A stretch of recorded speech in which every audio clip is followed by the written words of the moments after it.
ഓരോ ദിവസത്തെ ചർച്ചയെടുത്ത് നമ്മളിനി ഇങ്ങനെ ഒരു സീക്വൻസ് ആയിട്ട് ചെയ്യണം. അപ്പോഴാണ് ഇത് ആൾക്കാർക്ക് മനസ്സിലാക്കുക. കാരണം ആദ്യം CPM എടുത്ത നിലപാട് അത് സ്വർണ്ണമായിരുന്നില്ല എന്നുള്ളതാണ്. പിന്നെ അത് കഴിഞ്ഞപ്പോഴത്തേക്ക് അവിടുത്തെ ആരോ ഉദ്യോഗസ്ഥർ ചെയ്തതാണെന്ന് പറഞ്ഞ് അതൊഴിഞ്ഞു. പിന്നെ അത് ഉണ്ണികൃഷ്ണൻ പോറ്റി മാത്രമാണെന്ന് പറഞ്ഞ് ഒഴിഞ്ഞു. അല്ല, ക്ഷമിക്കണം, ഉണ്ണികൃഷ്ണൻ പോറ്റിയാണെന്ന് ആദ്യം പറഞ്ഞു. അത് കഴിഞ്ഞപ്പോഴത്തേക്ക് ഉദ്യോഗസ്ഥർ കൂടിയതിനകത്ത് വന്നു. അത് കഴിഞ്ഞപ്പോൾ ദേവസ്വം ബോർഡ് വന്നു. ഇപ്പോൾ ദേവസ്വം ബോർഡിനെയും കൈയൊഴിഞ്ഞു. അങ്ങനെ ഓരോ ദിവസവും CPMൻ്റെ നേതൃത്വം ഓരോരോ ഘടകങ്ങളെ കൈയൊഴിഞ്ഞുകൊണ്ടിരിക്കുകയാണ്. ഒരു സംശയവും വേണ്ട, ഈ അന്വേഷണം ശരിയായ രീതിയിലാണ് മുന്നോട്ട് പോകുന്നതെങ്കിൽ കേരളത്തിലെ CPMൻ്റെ ഉന്നത നേതൃത്വം ഉൾപ്പെടെ പ്രതികളാവും.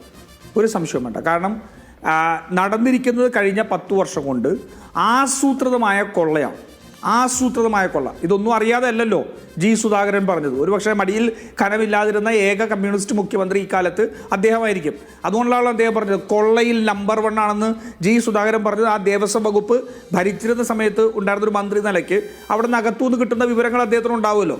ആ പാർട്ടിക്കകത്തു നിന്ന് ഇന്നോവ വരാതെ ഇത്രയൊക്കെ പറയാൻ സാധിക്കുകയുള്ളൂ. അതുകൊണ്ട് അദ്ദേഹം അവിടെ പറഞ്ഞു നിർത്തിയിരിക്കുന്നു. നോക്കൂ, എന്താ ഇതിനകത്തെ പ്രശ്നം?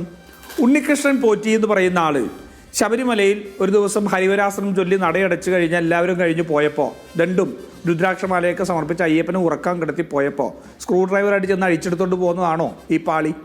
അല്ലല്ലോ. ഉണ്ണികൃഷ്ണൻ പോറ്റി എന്ന് പറയുന്ന ആൾക്ക് 2019 ദേവസ്വം ബോർഡിൻ്റെ ഉത്തരവ് പ്രകാരം അന്ന് കീഴ്ശാന്തിക്കാരൻ്റെ പരികർമ്മിയായിരുന്ന, ശബരിമലയിലെ കീഴ്ശാന്തിക്കാരൻ്റെ പരികർമ്മിയായിരുന്ന ഉണ്ണികൃഷ്ണൻ പോറ്റി എന്ന് പറയുന്ന ആൾക്ക് ദേവസ്വം ബോർഡ് അവരുടെ ഉത്തരവിൽ പേരുൾപ്പെടെ അടിച്ചുകൊണ്ട് അതിനകത്ത് ചെമ്പ് പാളി കൊടുത്തേക്കെന്ന് പറഞ്ഞു. കോടതി എന്താ ചോദിച്ചത്?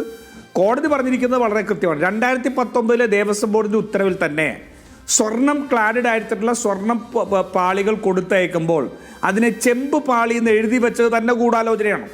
അവിടുത്തെ വളരെ കൃത്യമായിട്ട് ബോർഡ് കൂടി ബോർഡിൻ്റെ തീരുമാനത്തിനനുസരിച്ചാണ് എന്ന് പറഞ്ഞിരിക്കുന്നു. രണ്ടാമത്തെ കാര്യം എന്താ? അത് ദേവസ്വം മാനുവലിൻ്റെ ചട്ടങ്ങളുടെ ലംഘനമല്ലേ? അത് പുറത്തു കൊണ്ടുപോകാൻ പാടില്ല എന്നുള്ള ചട്ടമുണ്ടല്ലോ.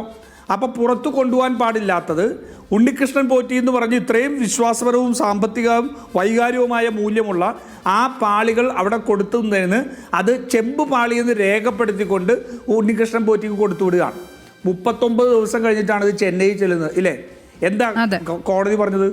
കോടതി പറഞ്ഞിരിക്കുന്നത് അവിടെ ഉണ്ടായിരുന്ന യഥാർത്ഥ സ്വർണ്ണപ്പാളികൾ അല്ലെങ്കിൽ ദ്വാരപാലക ശില്പങ്ങൾ പുറത്തു കൊണ്ടുപോയി മറ്റാർക്കോ വലിയ കോടീശ്വരന്മാർക്ക് വലിയ തുകയ്ക്ക് വിറ്റു. എന്നിട്ട് പകരം മറ്റൊരു സാധനമാണ് അവിടെ കൊണ്ടേ വെച്ചിരിക്കുന്നത് എന്നാണ് കോടതി പറഞ്ഞില്ലേ? ഈ ഇത്രയും കള്ളത്തരം ഇതിനകത്ത് നടക്കണമെങ്കിൽ ഒരു ഉണ്ണികൃഷ്ണൻ പോയിട്ട് വിചാരിച്ചാൽ നടക്കുമോ? ഏതെങ്കിലും ഉദ്യോഗസ്ഥർ വിചാരിച്ചാൽ നടക്കുമോ? ഒരാൾ വിചാരിച്ചാലും നടക്കില്ല. അവിടെ കൃത്യമായി ആസൂത്രിതമായ കൊള്ള നടന്നു.